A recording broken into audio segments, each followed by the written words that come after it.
Et j'invite les urologues à prendre possession du terrain.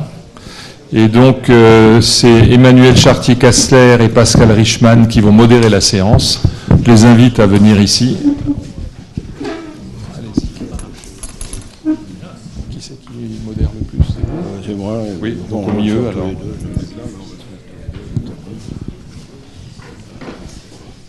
Ça, c'est ma place. Ah oui, à côté, d'accord. Très bien. Bien. Bonjour à tous et bienvenue à cette séance urologique consacrée à la vessie et dont le programme scientifique a été élaboré par Emmanuel Chartier-Kassler. Très rapidement, en guise d'introduction, les fonctions vésicales, la fonction vésicale est soit capacitaire, soit mictionnelle, ces deux fonctions peuvent être altérées dans différentes circonstances, en particulier le cancer, on va en parler, les maladies neurologiques, mais aussi les malformations qui ne font pas partie de notre sujet aujourd'hui. De façon générale, et c'est, je dirais, une philosophie en matière urologique, nous avons le souci de la conservation de l'organe, et donc les interventions dont nous allons parler aujourd'hui, et les indications de ces interventions surviennent après des tentatives de traitement conservateur qui finalement ont été mises en échec, que ce soit dans le domaine de la cancérologie par les chimiothérapies locales et immunothérapie, ou dans le domaine de la neurourologie. On utilise des médicaments, des traitements physiques, électriques, etc., qui sont très performants et qui, malheureusement, au bout d'un certain temps, font état de leur échec et doivent faire poser donc des indications chirurgicales où la vessie est soit remplacée, soit les voies urinaires doivent être dérivées. Alors la question de quand les dériver, comment les dériver, quel suivi, ce sont toutes ces questions que nous allons aborder ensemble cet après-midi. Je passe la parole à Emmanuel qui va présenter nos orateurs.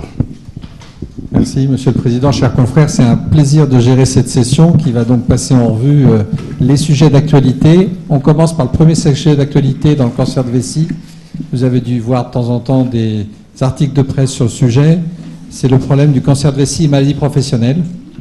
Et on a demandé au professeur Laurent Guy, qui est donc PUPH d'urologie à Clermont-Ferrand, dans le service de Jean-Paul Boiteux, d'accepter de venir nous faire cette présentation concernant le cancer de vessie et maladies professionnelles. Laurent. Monsieur le Président, messieurs, je voudrais d'abord remercier Emmanuel Chartier-Kassler de cette invitation. Je suis très honoré de venir vous présenter donc les relations entre le cancer de vessie et certains facteurs professionnels. Je vous rappellerai ou je donnerai des informations pour les non-urologues concernant l'épidémiologie des tumeurs de vessie dans un premier temps. Avec une incidence de 9 549 cas en 2012, le cancer de vessie est la 5e localisation tumorale, les deux sexes confondus en France. Il est à signaler que ces données sont probablement largement sous-évaluées, puisque en matière d'épidémiologie du cancer de vessie, c'est essentiellement les tumeurs infiltrant le muscle vésical qui sont prises en compte. Pour les non-urologues, on a deux types de tumeurs, les tumeurs superficielles, qui nécessitent simplement la résection plus ou moins des traitements complémentaires, et les tumeurs infiltrantes qui vont déboucher sur une cystectomie. Les relations entre facteurs professionnels et tumeurs urogénitales sont anciennes. Elles avaient été mises en évidence dès le XVIIIe siècle par un certain Percival Pott qui avait mis en évidence que la suie était responsable du cancer du scrotum chez les petits ramoneurs de Londres. Et concernant les tumeurs de vessie, c'est à la fin du XIXe siècle que Rennes avait publié 3 cas de cancer de vessie chez les ouvriers qui travaillaient dans l'industrie des colorants à base de magenta. Et ce sont donc cette industrie des colorants est une des industries à risque de développer les tumeurs de vessie. On va en reparler. La fraction des tumeurs de vessie, des cancers de vessie attribuables à des expositions professionnelles est très variable dans la littérature. Elle est évaluée entre 5 et 25%. Dans une étude de 2001 faite par l'INVS, les facteurs professionnels responsables de ces tumeurs de vessie étaient retrouvés dans 8 à 14% des cas incidents de tumeurs de vessie, et 10 à 14% des décès seraient liés à des tumeurs de vessie dites professionnelles.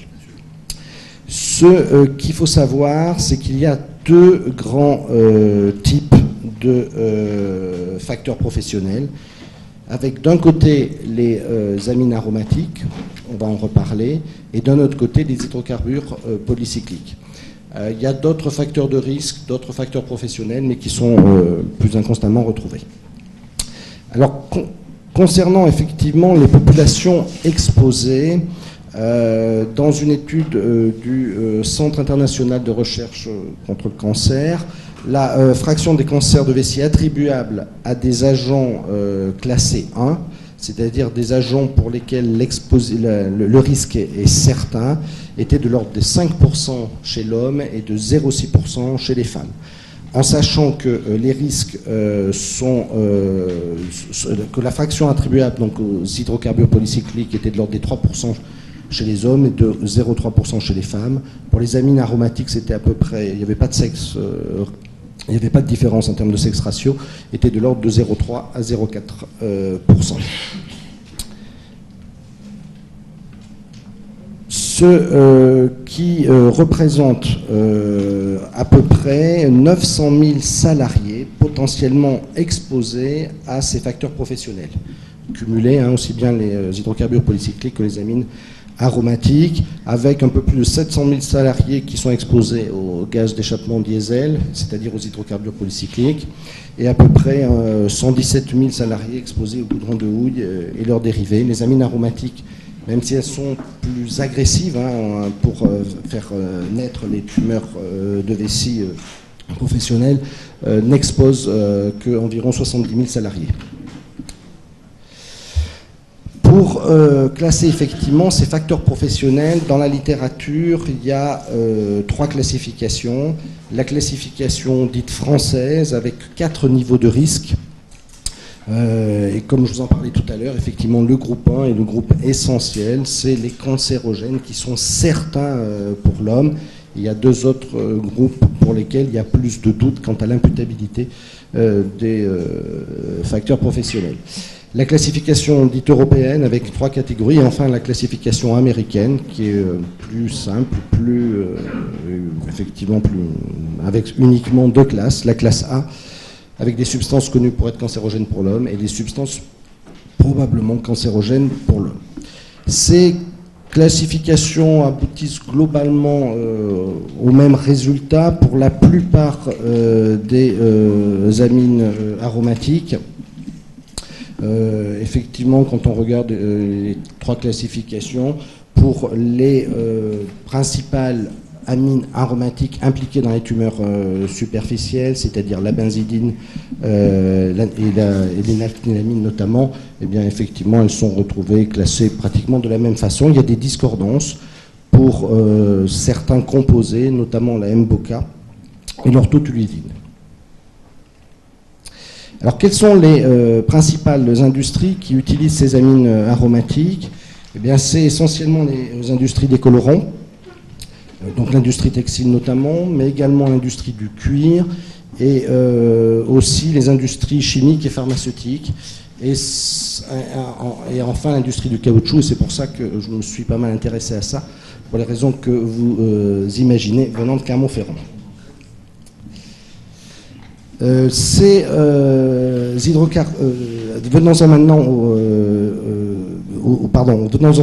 maintenant à la 2e classe de composés en pouvant entraîner les tumeurs de vessie, donc les hydrocarbures aromatiques polycycliques. Ce sont des substances qui sont formées exclusivement d'atomes de carbone et d'hydrogène organisés en cycle aromatique, ça vous le savez tous. Il y en a plusieurs centaines, elles sont vraiment beaucoup plus importantes en nombre que les amines aromatiques. Elles sont présentes à l'état naturel dans les combustibles fossiles, mais également elles peuvent être générées lors de la pyrolyse ou la combustion incomplète de certaines matières organiques.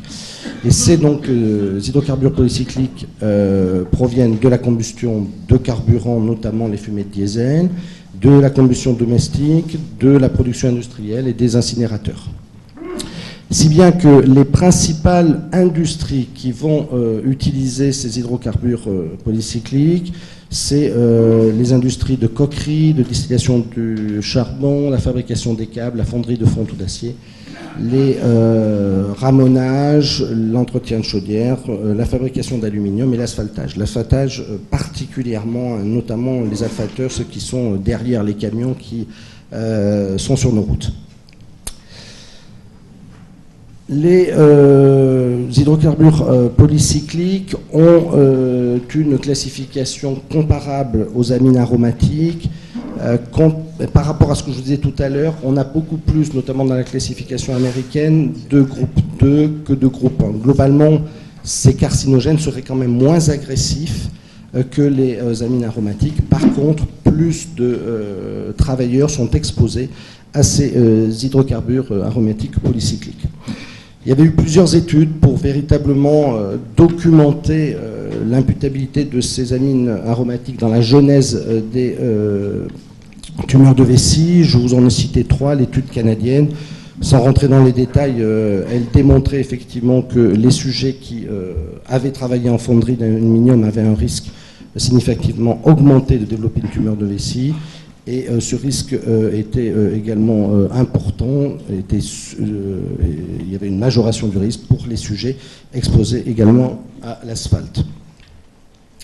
Une étude américaine, par contre, qui n'avait pas retrouvé de différence pour des sujets exposés au goudron et au brai de houille, mais cette étude, sur le plan méthodologique, était bizarrement construite.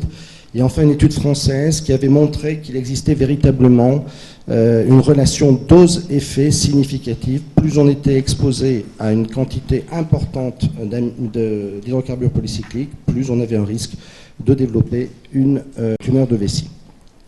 Donc voilà donc brièvement exposé les deux facteurs de risque essentiels, les amines aromatiques d'un côté, les hydrocarbures polycycliques. Il faut savoir qu'il y en a d'autres potentiellement impliqués.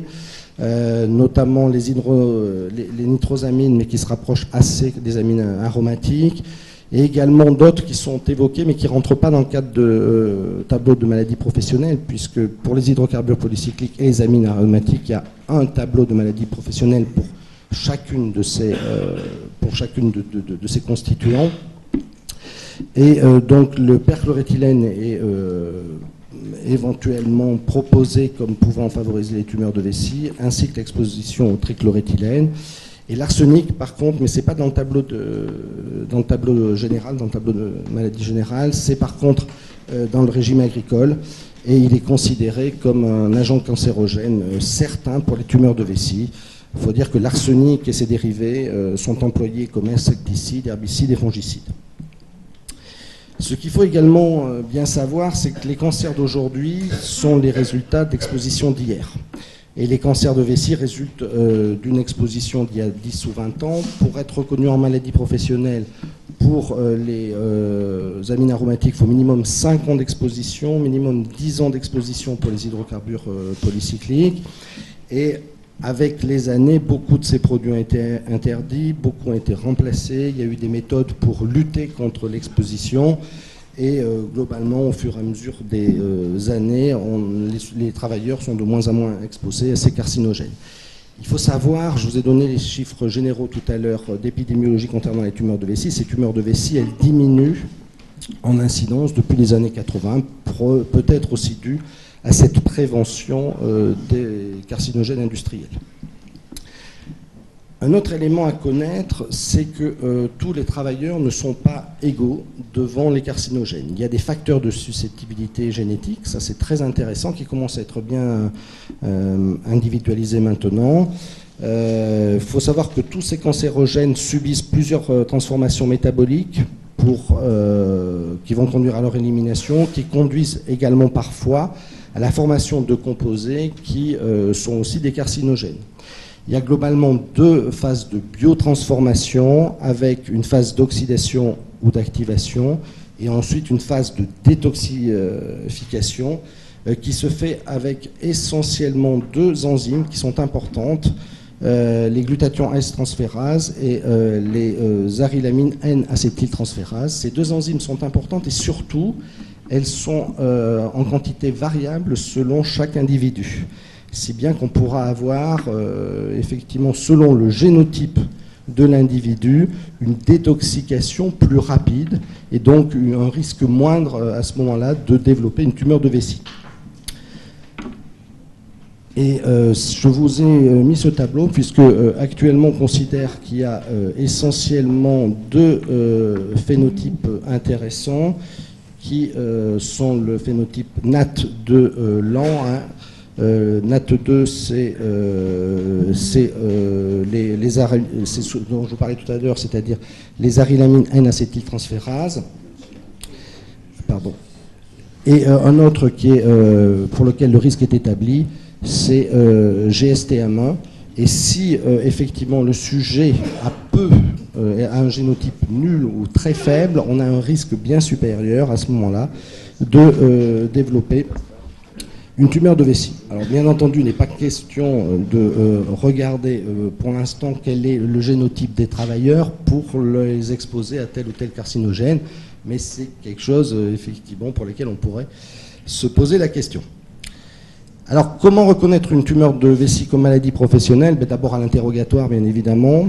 Certains ont proposé des questionnaires pour savoir si les sujets avaient été exposés, puisqu'on ne connaît pas tous les carcinogènes, on ne connaît pas déjà toutes les hydrocarbures polycycliques, tous les amines aromatiques, et il ne faut pas hésiter à céder de l'avis d'un médecin du travail. À l'interrogatoire, systématiquement, savoir quelle a été la profession, savoir quels sont les secteurs d'activité dans lesquels le patient a travaillé, essayer d'apprécier le temps d'exposition, puisqu'il faut un temps minimum, comme je vous le disais tout à l'heure.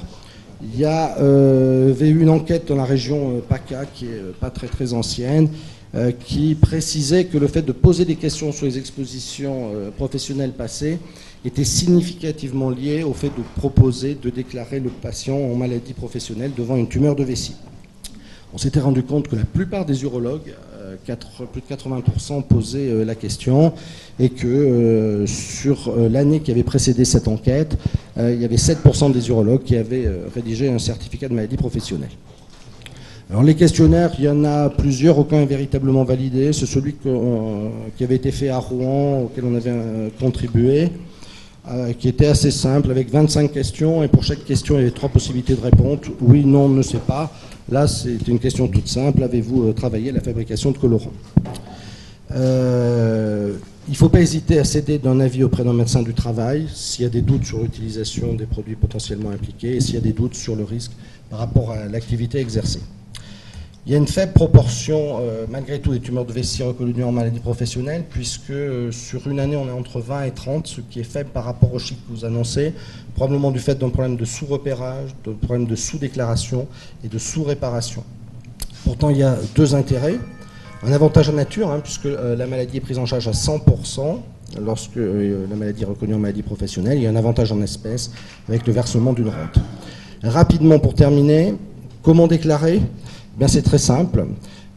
C'est la victime qui doit faire la déclaration avec simplement un certificat médical, qui peut être un certificat de l'urologue, mais qui peut être un certificat de son médecin traitant et un formulaire spécifique. Et à partir de là, la caisse va ouvrir une enquête administrative, une enquête médicale, et la caisse informe l'employeur et l'inspecteur du travail.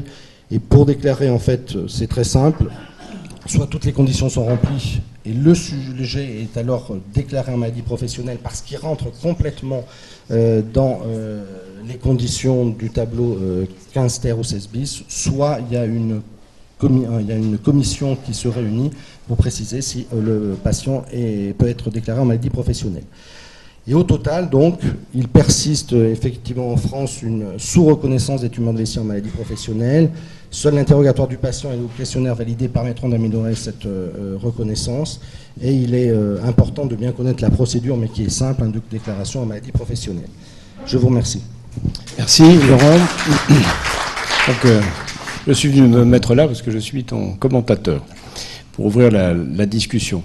Alors effectivement, comme tu l'as très bien dit, très clairement, on n'en est plus en France au XXIe siècle comme au début du XXe siècle, comme le sont encore un certain nombre de pays très industrialisés comme l'Inde ou la Chine, où le cancer de vessie est encore très développé et qui plus est découvert souvent à un stade tardif. Tu l'as dit, on ne va pas faire des analyses génétiques chez toutes les personnes qu'on va employer, que ce soit dans l'industrie du caoutchouc, des colorants, dans les salons de coiffure, etc. En revanche, on sait très bien, et comme tu l'as dit, qu'il y a des susceptibilités individuelles qui sont variables. Et je crois savoir, n'étant pas un spécialiste de la question, que chez quelqu'un qui est exposé d'une part, qui serait par exemple un acétylhurlant ou qui n'aurait pas l'équipement génétique que tu évoquais, apparaissent ce que l'on appelle des adduits d'ADN, qui sont finalement à l'origine des anomalies, des cascades d'anomalies mitotiques qui vont se succéder. Alors, une suggestion. À partir du moment où on peut sélectionner dans tel ou tel atelier un risque industriel réel, est-ce qu'au bout d'un certain temps, on ne pourrait pas suggérer de faire des tests, je crois que ça se fait très simplement dans des macrophages, pour vérifier si tel ou tel candidat potentiel n'a pas développé ces adduits ADN, donc n'a pas un risque augmenté de maladies carcinogènes. C'est encore de la recherche, mais effectivement, ça commence à se faire dans le cadre d'études pour l'instant, mais probablement que ça pourrait effectivement devenir de la routine pour des populations exposées. Est-ce que vous avez des questions sur le sujet? Oui. Oui, on sait que le tabac... Voilà. La séance est enregistrée, il faut utiliser le micro. Merci. Oui, on sait que le tabac a une influence importante sur le cancer de vessie. Comment arrivez-vous à faire la part de l'intoxication professionnelle et du tabac chez ce type de patient? On n'y arrive pas justement. Et le fait d'avoir fumé pratiquement ne permet pas de déclarer la maladie en maladie professionnelle. C'est véritablement... c'est pour ça effectivement qu'il y a une sous-estimation aussi, parce que le tabac est un facteur confondant, c'est le facteur confondant principal, et si le sujet a fumé, c'est pratiquement impossible de le faire déclarer de toute façon en maladie professionnelle. Et vraisemblablement, il est confondant et il ajoute au risque également. Vraiment les mêmes facteurs. Il y avait une autre question, je crois? Non? Eh bien, écoute, on te remercie. Merci à vous. Tu veux annoncer le...